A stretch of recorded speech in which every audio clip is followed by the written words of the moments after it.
अरे भोला तुम और ऑटो? अरे अनिल जी आप बैठिए ऑटो में, शिवम भैया भेजे हैं। अच्छा अच्छा अच्छा। चलो भोला।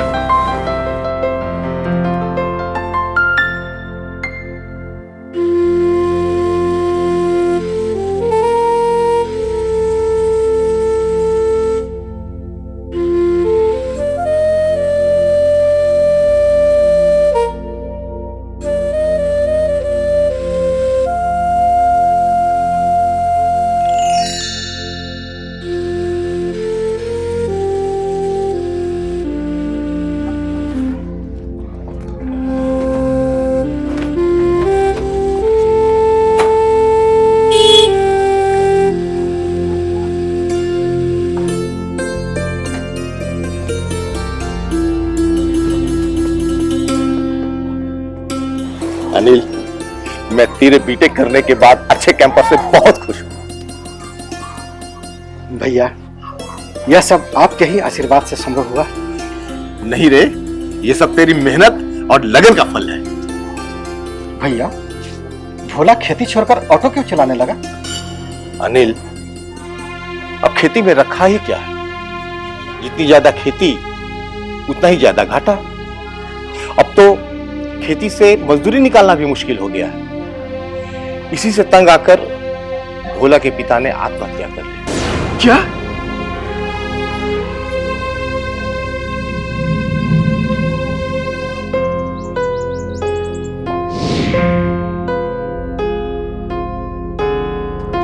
क्या सोच रहे हो अनिल?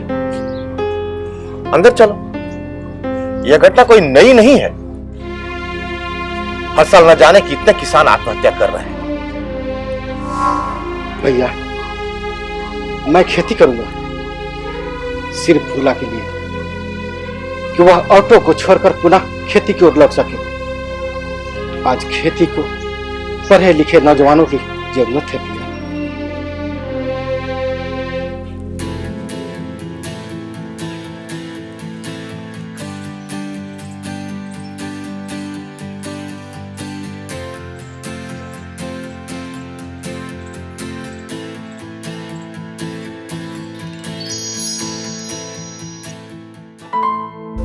मैं कब से उसका इंतजार कर रही हूँ।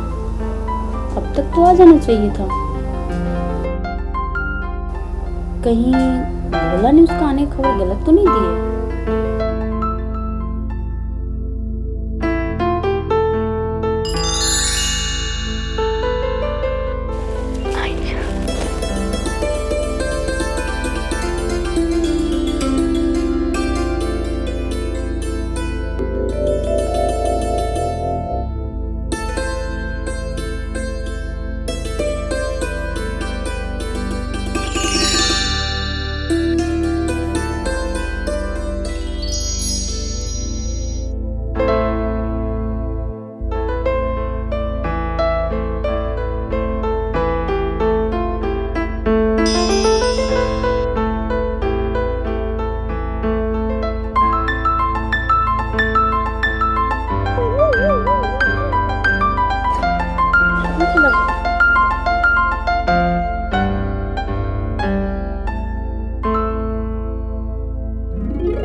मुझे मालूम था कि तुम मेरा इंतजार कर रही होगी।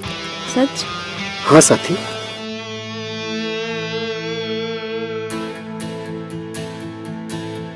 अनिल, तुम्हारी इतनी अच्छी सरकारी नौकरी लग गई है, कहीं दहेज की लालच में मुझे छोड़ तो नहीं दोगे? साथी यही डर अब मुझे लग रहा है कि तुम्हारे बाबूजी कहीं सरकारी नौकरी के कारण ही मुझे न छोड़ दें। मैं कुछ समझी नहीं।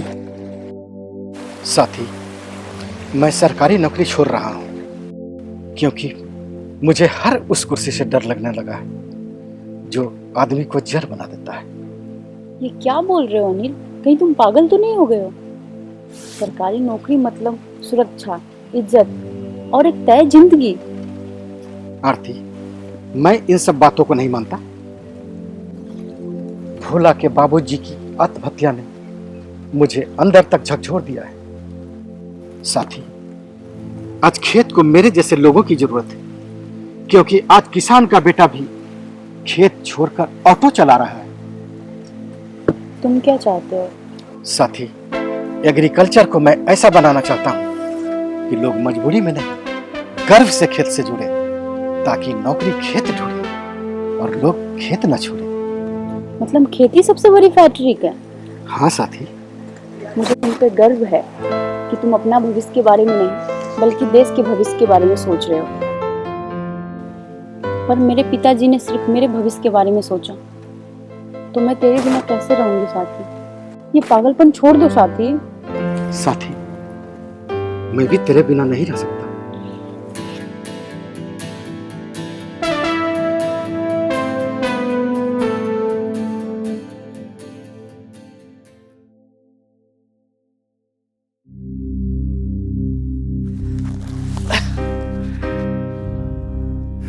रामधन काका, बात सीधी है। खेती में मेहनत बहुत है और आज के जमाने में सिर्फ मेहनत से आदमी की पहचान नहीं बनती। पहचान? पहचान मतलब? हाँ शिवम भैया, पहचान मतलब? पहचान मतलब लोग इज्जत से बात करें, थाने कचहरी में कोई सुने, इससे परिवार की सुरक्षा बढ़ती है और ये सब सिर्फ सरकारी नौकरी से ही मिलता है। अनिल भैया तो बीटेक पास हैं, उनको तो सरकारी नौकरी मिल ही जाएगा। मिल जाएगा नहीं, मिल गया था, पर मेरे भाई को नौकरी में दम नहीं दिखा और वो फिर से खेती को प्रधान बनाने का सपना देख रहा है। एक समय था जब लोग अपनी बेटी की शादी लड़के के हिस्से में कितना खेत है ये देखकर किया करते थे, और लेकिन आज अरे शिवम, खुश रहो खुश रहो। अरे आज मैं तुम सबों को मिठाई खिलाने आया हूँ। मिठाई? हाँ। काहे को मिठाई पाहुन? अरे मेरा बेटा दरोगा हो गया है, सीधे सरकारी नौकरी, वर्दी, पावर, इज्जत, सब कुछ। वाह फूफा जी, आज तो आप जुग जीत गए। अरे हाँ बेटा, अरे आजकल सबके नसीब में ये सब कहाँ। सरकार बहुत सोच विचार करके ही लोगों को चुनती है। फूफा जी, कंपास मेरा भी हुआ था। तो फिर छोड़ क्यों दिए? ताकि मैं चाहता हूं कि पढ़े लिखे लोग खेती को समझें, ताकि किसानों को भी सरकारी नौकरी वाला वो इज्जत और सम्मान मिल सके। शिवम, लगता है तुम्हारा भाई पढ़ लिख कर पगला गया है। इसे शायद मालूम नहीं कि लोग खेत बेच करके सरकारी नौकरी खरीद रहे हैं। लो, ये मिठाई खाना और प्यार से खाना, शायद तुम्हें अक्ल आ जाए। चलता हूँ। अरे फूफा जी रुकिए तो, कुछ चाय नाश्ता करते हुए। अरे नहीं नहीं, आज मेरे पास समय नहीं है, मैं चलता हूँ। चलो जी।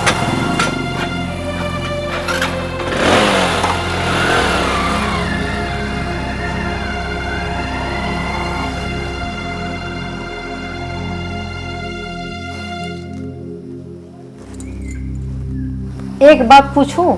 हाँ पूछो। आरती की शादी कैसे लड़के से करेंगे? जिससे उसकी जिंदगी सुरक्षित रहे। सुरक्षित मतलब? सरकारी नौकरी, पक्की तनख्वाह, समाज में इज्जत। अगर लड़का अच्छा हो और सरकारी नौकरी ना हो तो? अच्छाई से पेट नहीं भरता सरदार, और इज्जत आजकल सरकारी नौकरी से ही मिलती है। लेकिन आरती पढ़ी लिखी है, उसकी भी तो कोई चाहत होगी। चाहत और जिम्मेदारी में फर्क होता है। आरती की चाहत मेरी जिम्मेदारी है। बाबूजी। अरे आओ आओ बेटा, बैठो। क्या करेंगे?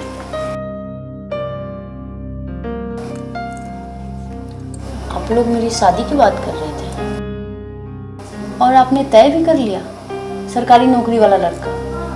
इसमें सोचने की क्या बात है? हर माँ बाप यही चाहता है। हर माँ बाप या सिर्फ समाज? बाबूजी, मैं एक लड़के को जानती हूँ। जानती हूँ? मतलब? मैं उसे समझती हूँ और वो मुझे समझता है। उसका नाम अनिल है। क्या करता है? पढ़ा लिखा है और अच्छा सोचता है। सरकारी नौकरी करता है? नहीं। तो बस बात यहीं खत्म। लेकिन बाबूजी, वो ईमानदार है, मेहनती है, मुझसे बिना दहेज लिए शादी करना चाहता है। बिना दहेज? तो क्या हमारी बेटी बोझ है जो बिना दहेज दी जाए? नहीं बाबूजी, वो मुझे बोझ नहीं समझता है। सम्मान वही है जो समाज माने, और समाज खेती करने वाले दामाद पर कभी तालियां नहीं बजाती। बस यह घर है, यहां फैसले प्यार से नहीं समझदारी से लेने पड़ते हैं। अगर मेरी समझदारी आपकी समझदारी से अलग हुई तो बेटी को समझौता करना पड़ता है। हाँ जी जी, वहाँ उस जमीन पे मटर, रामधन काका के बगल वाली जो जमीन है उस पे मटर बोई गई है, लगभग तैयार है वो। जी जी जी, हाँ तो आप जब चाहे देख सकते हैं। जी जी जी जी, हाँ ठीक है, आ जाइए फिर। जी नमस्कार। कुछ पूछना चाहते हो? हाँ भैया, मैं आपसे कुछ पूछना चाहता हूँ। तुम और आरती एक दूसरे को कब से जानते हो? ये आप क्या पूछ रहे हैं भैया? जो तुम पूछना चाहते हो। अरे भैया, मैं तो आपसे खेती के बारे में बात करना चाहता था। अगर खेत को धूप ना मिले तो फसल अधूरी हो जाती है, और पानी ना मिले तो जमीन सूख जाती है। तेरे बिना आरती भी वही धूप वही पानी है जिसके बगैर तुम अधूरे लग रहे हो। भैया, आप तो मेरी बातों को मजाक में ले रहे हैं। मैं तेरा बड़ा भाई हूं, तेरे मुहावरे का अर्थ अच्छी तरह समझता हूं। तुम बिल्कुल निश्चिंत रहो, आरती सिर्फ तेरी है और तेरी ही रहेगी। अच्छा अब जाओ। भैया, एक कंफ्यूजन। ठीक है, मैं तुम्हें वचन देता हूं, कल सुबह ही मैं तेरे लिए आरती के माता पिता से तेरी शादी की बात करने जाऊंगा। अब खुश? अभी भी कंफ्यूजन है भैया।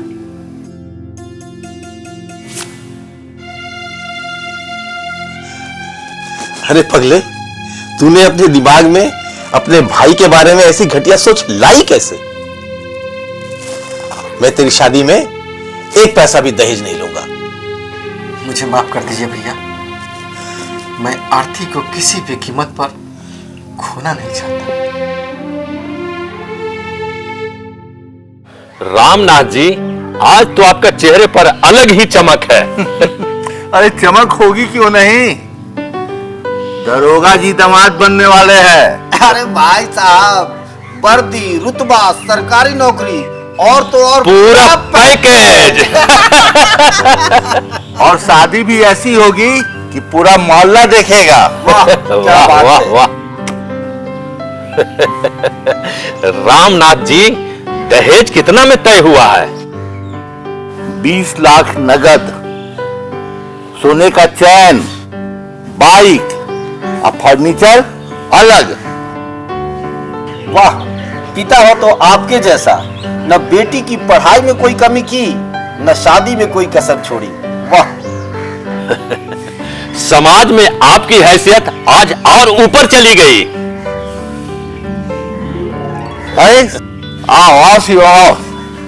आइए आइए, बैठिए। बैठा जाए। पहचानते हैं इन्हें? ये दरोगा जी के मेरे भाई हैं। अरे अब तो हम लोग के ये रिश्तेदार हो गए।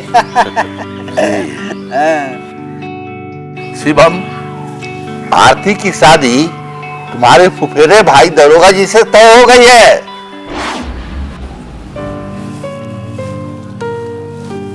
बधाई हो काका।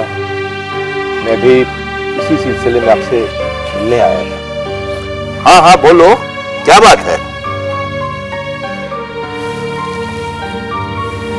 मेरा भाई अनिल, आप तो जानते हैं काका, मेरा भाई अनिल और आरती बचपन से एक दूसरे को जानते हैं, पसंद करते हैं। मेरे भाई में कोई कमी नहीं है काका।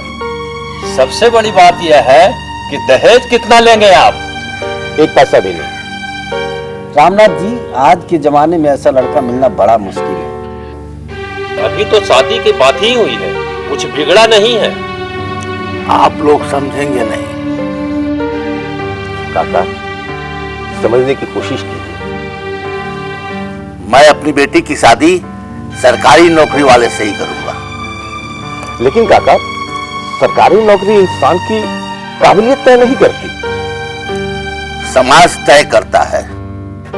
समाज खेतों की पैदावार खाता है, सरकारी नौकरी नहीं। पर इज्जत तो सरकारी नौकरी से ही मिलती है।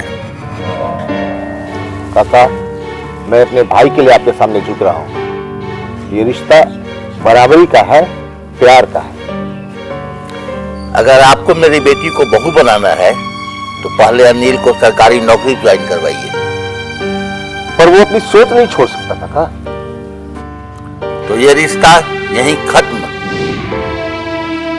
समझ गया काका, चलता हूं। प्रणाम।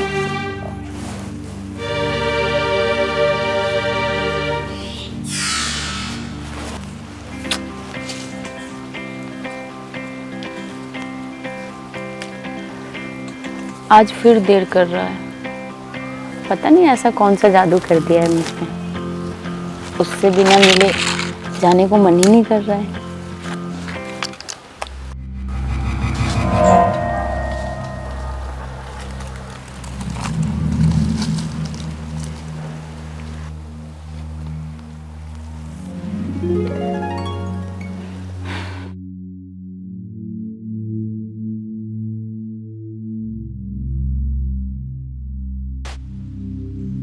आज फिर लेट कर दिए।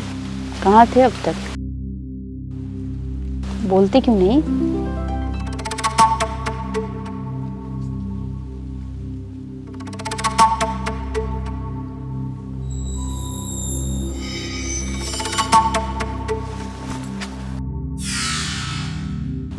आप? मुझे लगा वो, सॉरी। ये वही जगह है ना जहां तुम रोज मिलती हो। ये शांति का जगह है, किसी और चीज के लिए नहीं है।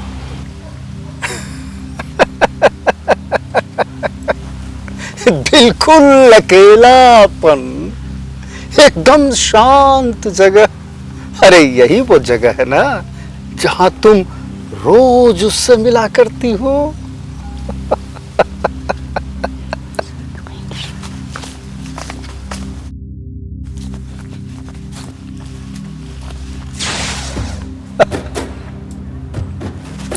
आप यहाँ के मेहमान हैं, आपका जाना जरूरी नहीं है। जरूरी है आरती। अरे जरा मुझ पर विश्वास तो कीजिए, एक मौका मुझे भी दीजिए।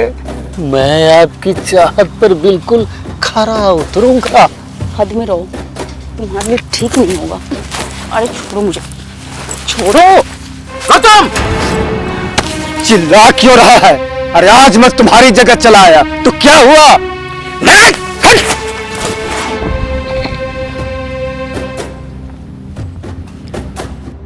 इंसान नहीं बोलता इसका मतलब ये नहीं कि उसका इज्जत नहीं है, समझे?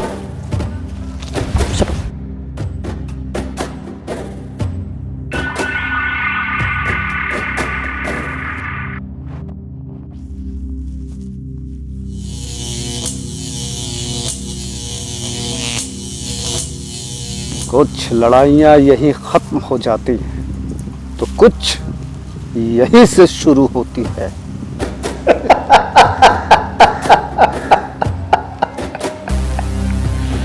उस दिन तुमने मुझे सिर्फ थप्पड़ ही नहीं मारा था, मेरा सपना तोड़ा था।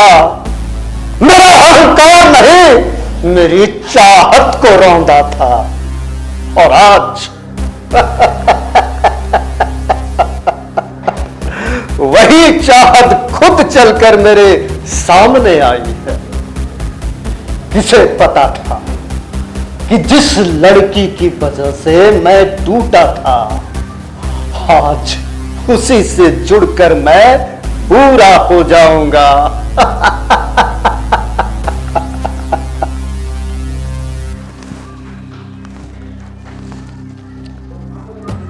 अब मैं दरोगा हूं, कानून मेरे नाम से जानी जाती है।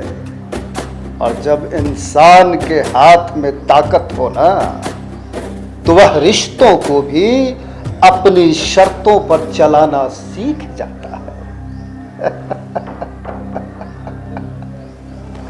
अनिल, तू जलेगा, हर पल हर सांस में जलेगा। क्योंकि तेरी जिंदगी की हर खुशी मेरे फैसले पर टिकी है।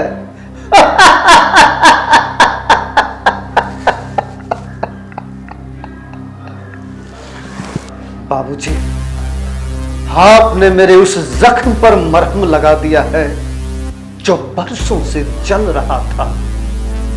बाबूजी, आपने मुझे इंतजार का फल दे दिया। और अब ये लड़ाई सिर्फ मेरी है और इसे सिर्फ मैं ही जीतूंगा।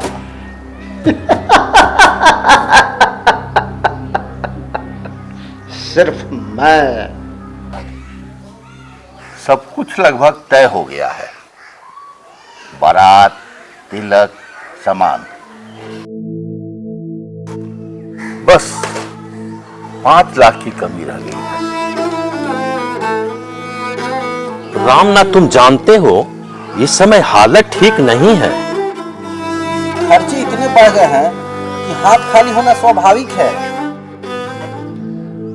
अगर आप लोग थोड़ा सा ही मदद कर देते तो मेरी बेटी की शादी इज्जत से हो जाती। न हो तो मैं जमीन बेचने को भी तैयार हूं। जमीन? अरे रामनाथ जी, इतना जल्दी में बेचोगे तो जमीन का कीमत कौन देगा? हाँ, अगर आप 5 लाख में बेचना चाहते हैं तो हम बात आगे बढ़ाते हैं। ठीक बोल रहे हैं। नहीं, जमीन हम यूं ही औने पौने भाव में नहीं बेच सकते हैं। ठीक है, तो मैं किसी दूसरे रिश्तेदार से भी पूछकर मैं बताऊंगा। अच्छा ठीक है, मैं भी अगर कुछ ऐसा बात होता तो बताएंगे आपको। चलिए। ठीक है, चलता हूँ। चलिए। ठीक है।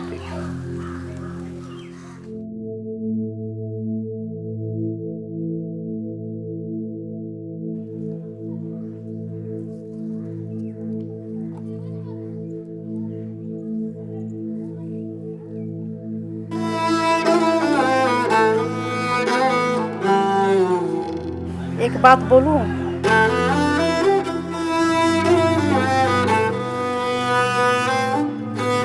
शिवम जी से आप बात कर लीजिएगा। किस मुंह से जाऊं? उन्होंने तो बिना दहेज के शादी करने की बात कही थी। मुझे तो शर्म आ रही है। वो लोग बुरे नहीं हैं और हमारी जमीन उनके ही खेत के पास है और वो लोग अच्छी कीमत दे सकते हैं। और अगर उन्होंने जलील कर दिया तो? बेटी की इज्जत के सामने अपनी शर्म बड़ी है क्या? उसकी शादी में कोई कमी नहीं रहनी चाहिए।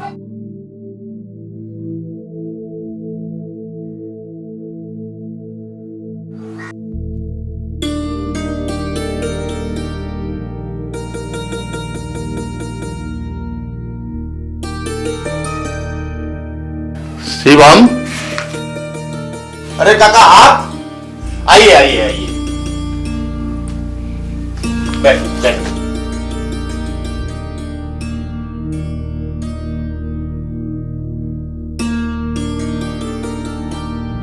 सब ठीक तो है ना? शादी की तैयारी लगभग पूरी हो गई है, बस दहेज के लिए कुछ रुपयों की कमी पड़ गई है। मैं आपसे उधार नहीं मांग रहा हूं, न ही मदद के लिए कह रहा हूं। मैं अपनी जमीन बेचने की सोच रहा हूं। काका ये क्या कह रहे हैं आप? अब और कोई रास्ता नहीं दिख रहा है। काका, शादी हमेशा बराबरी वालों के बीच होनी चाहिए। मैंने तो अपने भाई अनिल की शादी आपकी बेटी के साथ करने का प्रस्ताव रखा था, वो भी बिना दहेज के। लेकिन आपकी इज्जत सरकारी नौकरी के साथ जुड़ गई। अब आपको कौन समझाए कि इंसान को हमेशा अपने हैसियत के हिसाब से पैर फैलाना चाहिए। खैर, आप शादी की तैयारी धूमधाम से कीजिए। आरती कोई पराई नहीं है, आपको जमीन बेचने की कोई जरूरत नहीं है। मैं आपकी मदद करूंगा। 5 लाख हो, 10 लाख हो, जितना भी घट रहा है मैं आपको दे दूंगा, और जब आप सक्षम हो लौटा दीजिएगा। बेटी की शादी में मदद करना हमारे लिए सौभाग्य की बात है। बेटा, मैं बहुत शर्मिंदा हूं। काका, शर्म की कोई बात नहीं है। आप शादी में जरूर आइएगा। काका, फूफा जी से मेरी बनती नहीं है, इसलिए मैं शादी में नहीं आ पाऊंगा। आप आइएगा तो बहुत अच्छा लगेगा, कोशिश कीजिएगा। काका, मैं कोशिश करूंगा।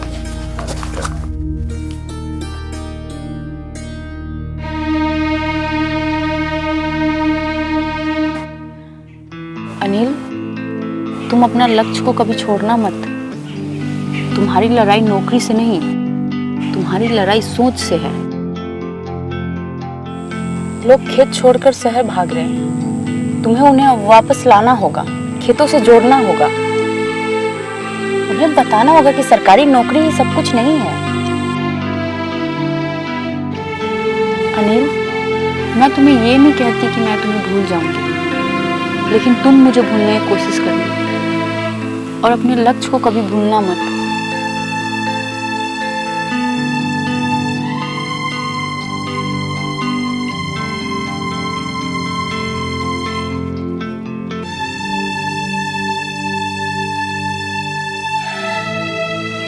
अपने आप को मजबूत रखना। मैं चलती हूँ।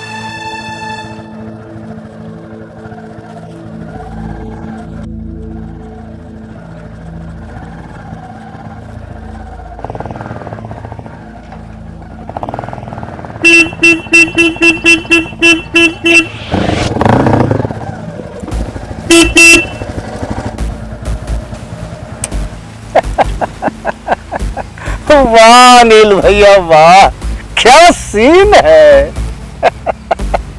वही पुरानी जगह, वही पुराना प्यार।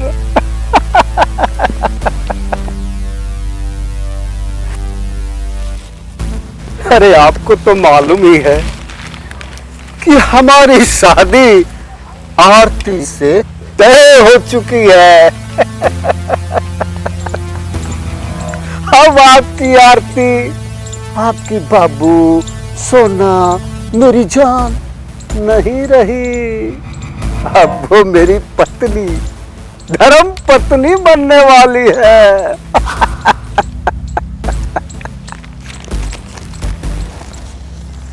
लीजिए, अरे लीजिए ना भैया, ये मेरी शादी का कार्ड है। आप आइएगा जरूर, क्योंकि आपकी आंखों के सामने उसके गले में मंगलसूत्र पड़ेगा, मांग में सिंदूर। अरे रख भी लीजिए। अब वो सिर्फ मेरे इशारे पर चलेगी और आप दूर से झुनझुन ना बजाइएगा। दर्द होता है ना जब सपना किसी और की वर्दी पहन ले।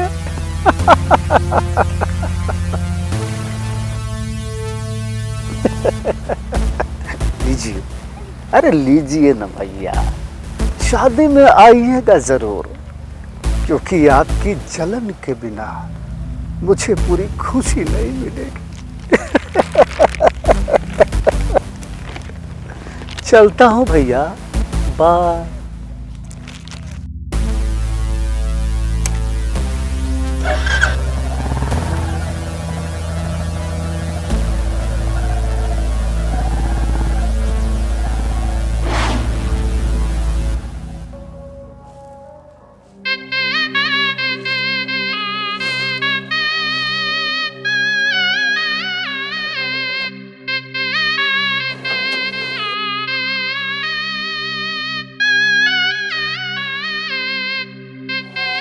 चलो बोला। शिवम भैया, आज आरती के घर बारात आ रही है।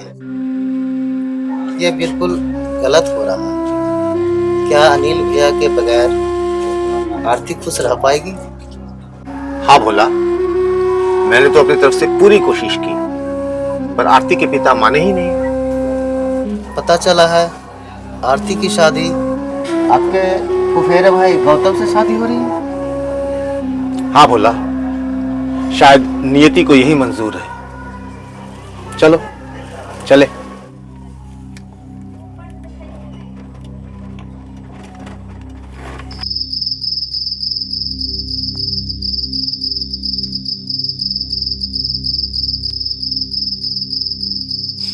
समाज किसानों द्वारा उपजाए गए खेतों का ही पैदावार खाते हैं, तो फिर किसानों से इतना नफरत क्यों?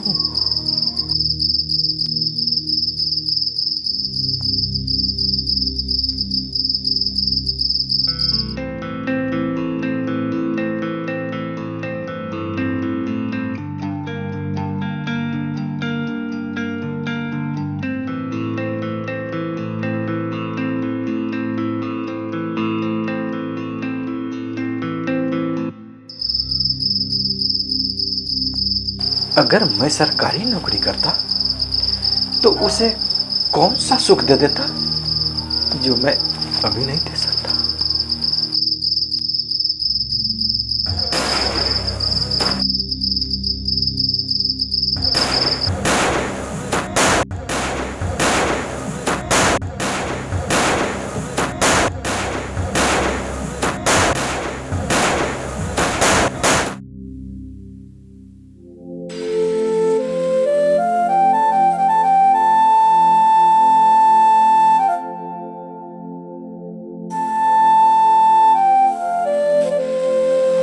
मंडी में मटर 30 का और खेत से व्यापारी डायरेक्ट 40 ले जा रहे हैं। मतलब अभी भी बिचौलिए का खेल जारी है। अरे अनिल भैया, अरे अनिल भैया, जानते हैं गजबे हो गया। दरोगा साहब जो है ना, घोड़ा से उतर ही नहीं पा रहे थे। और मंडप में भोला सुन, अगर सीधा मैं होटल वाले को सब्जी देता हूँ तो मंडी से 10 रुपया ज्यादा देता है। अरे भैया, हम तो ऐसा ही बता रहे थे। बीते कल की बात आज की फसल खराब कर देता है भोला।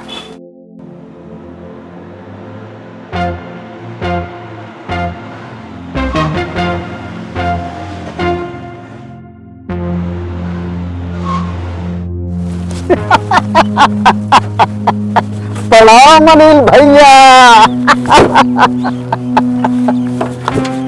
आओ मेरी जान, आओ। अरे आओ भी जाओ, अब तुम अकेली नहीं हो।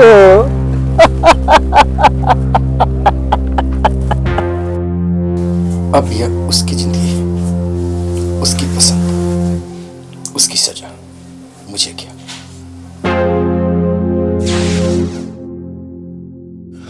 बेटी, हमने अपनी जिंदगी की सारी पूंजी तुम्हारी खुशियों में लगा दी है। अब हमारी इज्जत तुम्हारे हाथों में है। चाहो तुम इसे संभाल सकती हो या सब मिट्टी ही मिला दे सकती हो। अगर मैं अपने पिता के वचनों से बंधी हुई नहीं रहती ना, तो तुम्हारी नीच हरकत देख करके मैं अपने माथे के सिंदूर तोड़ देती। अरे मेरी जान, अनिल भैया, चलो बैठो।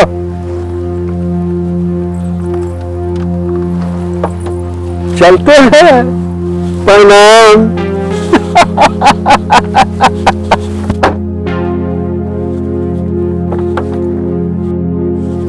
गाड़ी, घर, औदा सब दिखावा है तुम्हारा। इज्जत जबरदस्ती नहीं ली जाती, दी जाती है।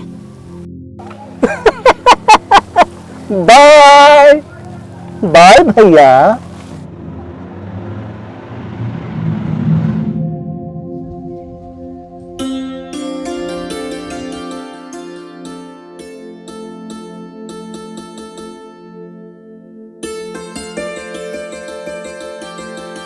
थोड़ा जल्दी करो भाई, मंडी के लिए लेट हो रहा है।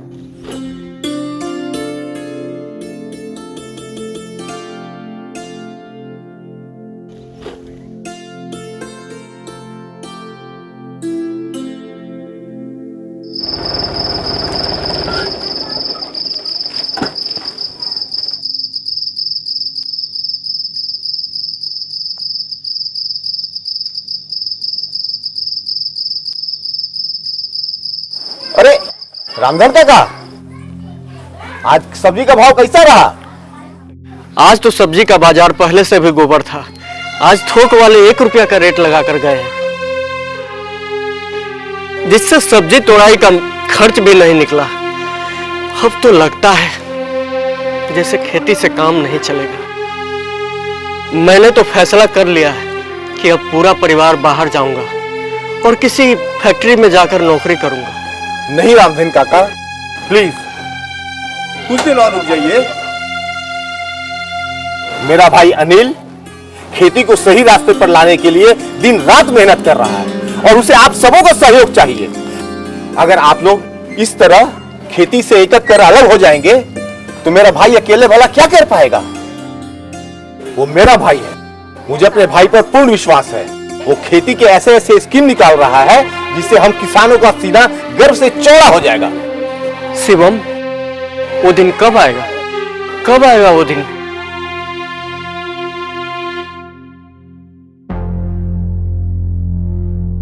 क्या बात है आरती, तुम इतना डर क्यों रही हो?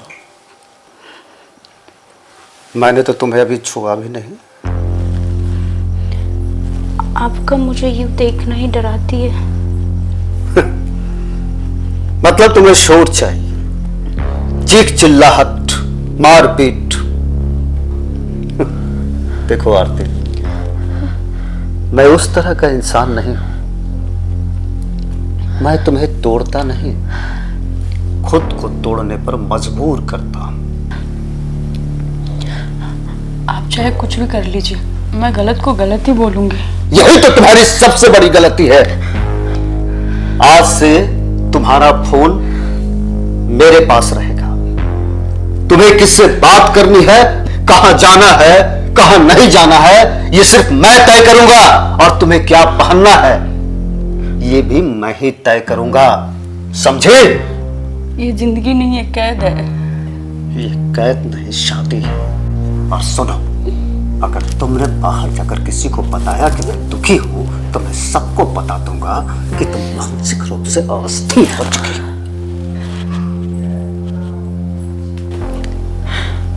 आप ऐसा नहीं कर सकते, ये गलत है। नहीं कर सकते ऐसा।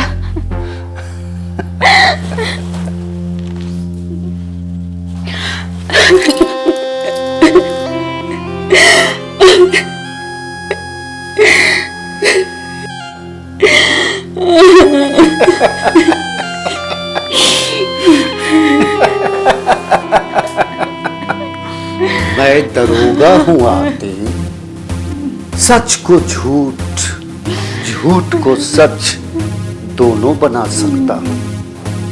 तुम्हारा बाप, तुम्हारी माँ और तुम्हारा वो अनिल, सबको लगेगा कि गलती तुम्हारी है। आपने मुझसे शादी क्यों की? क्योंकि तुम्हें चाहना मुझे अच्छा और उससे भी अच्छा तुम्हें तोड़ना।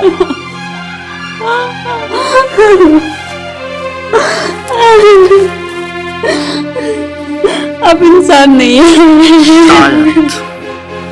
क्योंकि अब मैं ही तुम्हारी दुनिया हूं और इसकी आदत तुम्हें पड़ जाएगी।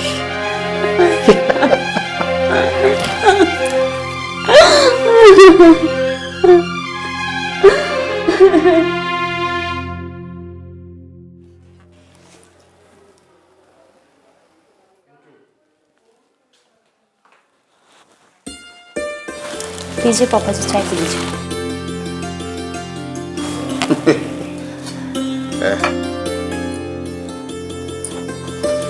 नाश्ता भी ला दूं क्या आपके लिए?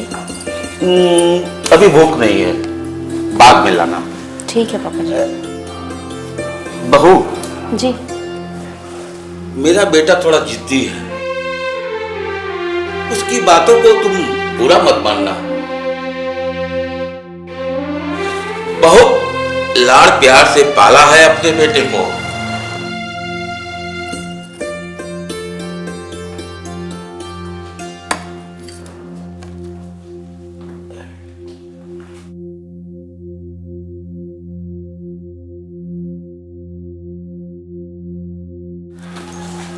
आरती, क्या कर रही हो?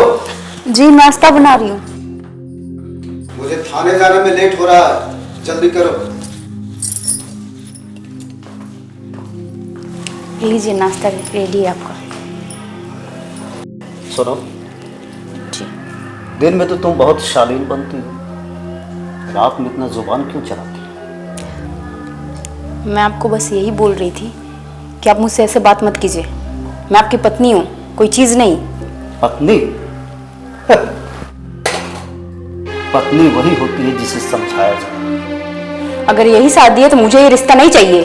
अरे तेरी जुबान ही तेरी सबसे बड़ी गलती है। क्या हुआ बेटा?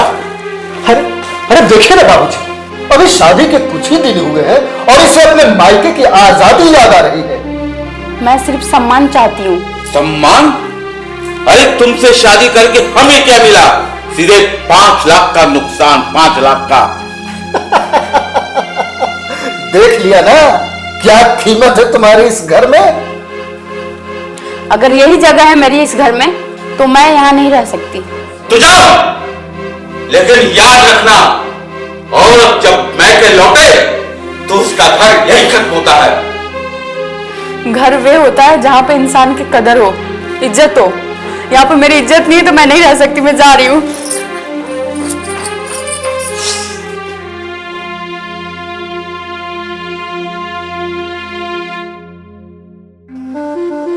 आप लोगों की उपस्थिति देखकर आज पहली बार ऐसा महसूस हो रहा है कि आप लोगों का रुझान खेती के प्रति बढ़ गया है और जो लोग यहाँ से पलायन करने वाले थे वो भी खेती के लिए यहाँ रुक गए हैं और ये हमारे लिए बहुत ही सौभाग्य की बात है।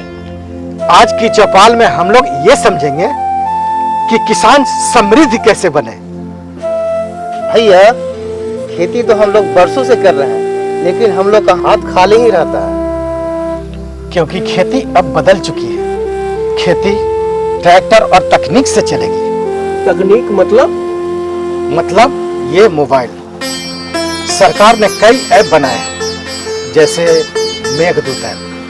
इसमें मौसम की जानकारी मिलती है, कब बारिश होगी, कब ओले पड़ेंगे, और मंडी का रेट वो भी मिलता है। किस मंडी में आज कौन सी सब्जी का क्या भाव है, इसके लिए आप इफ्को ऐप पे जा सकते हैं और ये सब मोबाइल पे दिख जाता है। और फसल में रोग लग जाए तो ऐप पे फोटो डालो, कृषि डॉक्टर सब बता देते हैं कि इसमें कौन सी दवाई देनी है। सरकार ने कई योजनाएं चलाए हैं, बीज के लिए, खाद के लिए और बीमा के लिए। अगर फसल खराब हो जाए तो किसान अकेला नहीं है। लेकिन भैया, इतना सब होने के बाद भी सब्जी का दाम क्यों गिर जाता है? तब तो हमारी कमर टूट जाती है। इसीलिए मैं कहता हूं सरकार को एक और काम करना चाहिए। सरकार को एक ऐसा राष्ट्रीय ऐप बनाना चाहिए जिसमें किसानों को जानकारी मिले, किस जिले में, कितनी जमीन में, किस मौसम में कौन सा फसल कितना लगा है। इससे हम लोगों को खेती करने में सहूलियत हो, ताकि ये पहले से पता हो कि इस फसल की पैदावार कितनी होगी। बिल्कुल भैया, ताकि सरकार को पहले से ही रेट तय करने में आसानी होगी और कोई किसान खेत में नहीं रोएगा। भैया आज मुझे पहली बार लगा कि खेती में भी भविष्य हो सकता है। बस हमें जागना होगा और दूसरों को भी जगाना होगा। सरकार को भी हम किसानों को जमीन से जोड़ना होगा। समय हो गया है, हमारी चौपाल की सभा यही समाप्त होती है। ए जी, जब से मेरी बेटी ससुराल गई है एक दिन भी मोबाइल से बात नहीं की है। पता नहीं वो कैसी होगी। अजी उसको अपनी खुशियों से फुर्सत मिलेगी तब न तुमसे बात करेगी।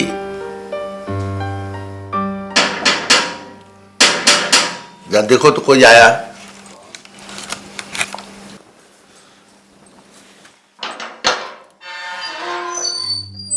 अरे बेटी तू इस तरह अचानक? माँ मुझे बहुत तेज प्यास लगी है, पानी दो प्लीज।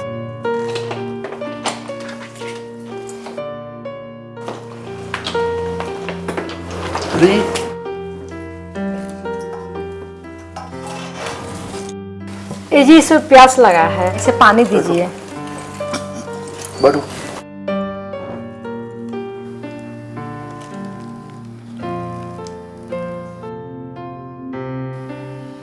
क्या हुआ बेटी?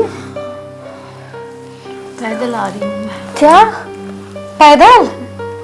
अरे पैदल आ रही हो? मुझे फोन करके बता दिया होता। बाबूजी उसने मेरे पास कुछ भी नहीं छोड़ा है, ना मोबाइल ना पैसा। उसे मुझ पर जरा भी विश्वास नहीं है। मैंने तो किसी का नाम भी बदनाम नहीं किया, फिर भी मुझे हर रोज सजा मिलती है। बाबूजी क्या मुझे सपने देखने का भी हक नहीं है? बेटी थोड़े बहुत झगड़े तो हर घर में होते हैं, समय के साथ सब सुलझ जाएगा। बाबूजी झगड़े तब सुलझते हैं जब सामने वाला आपको इंसान समझे। बाबूजी अब मुझे वहाँ घुटन होता है। चुप हो जा बेटी, चुप हो जा। मैं दमादी से बात करूंगा। नहीं बाबूजी मुझे नहीं जाना। शारदा जाओ बेटी के लिए खाना लाओ, बहुत भूखी है बेटी। जाओ जाओ खाना लेके आओ। चुप हो जाओ, चुप हो जाओ।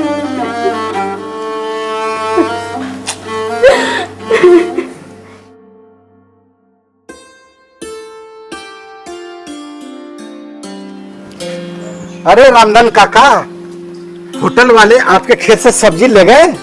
हाँ बेटा, होटल मालिक ने तो सब्जी का रेट मंडी से भी ज्यादा लगाया है। यह तुम्हारे परिश्रम का फल है बेटा। खेत कभी धोखा नहीं देता है रामधन काका, बस हमें मेहनत के साथ साथ थोड़ा दिमाग भी लगाना पड़ेगा। बेटा तुमने हम किसानों के लिए बहुत बड़ी कुर्बानी दिया है।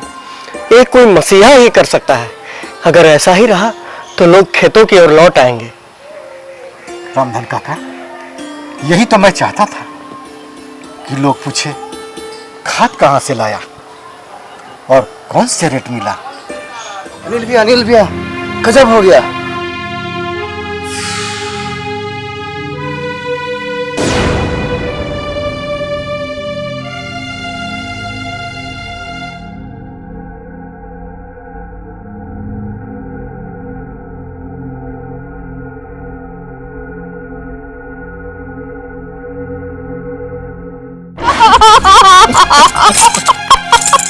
नहीं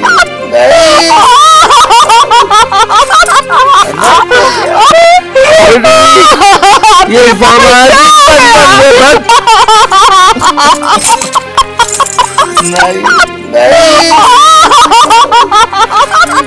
बेटी, मैंने तुम्हारी जान ले ली। ये सामाजिक खुशियों के चक्कर में पड़कर मैंने तुम्हारा गला घोट दिया। क्या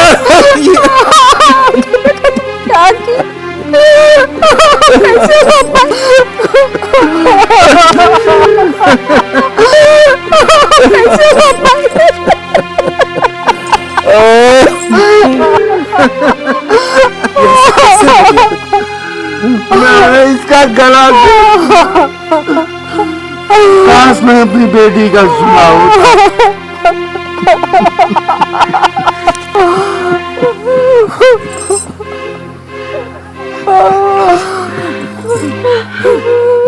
तुम्हारी चुप्पी ही तुम्हारी औकात है।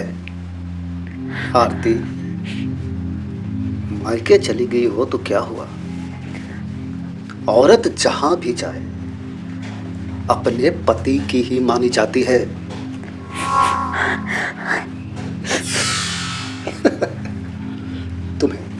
तुम्हें क्या लगता है कि तुम्हारा बाप तुम्हें जिंदगी भर सहारा देगा? उसकी पूरी जिंदगी भी एक पर्दे के सामने छोटी है।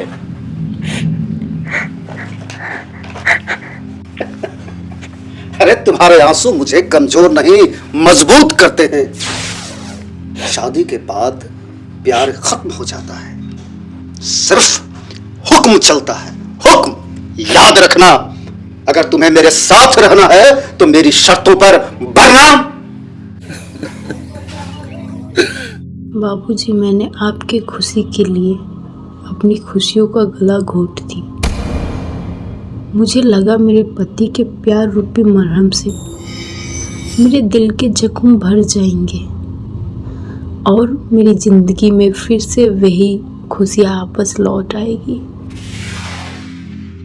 पर अब मेरा भरोसा टूट चुका है। शायद यही मेरी आखिरी आज़ादी है।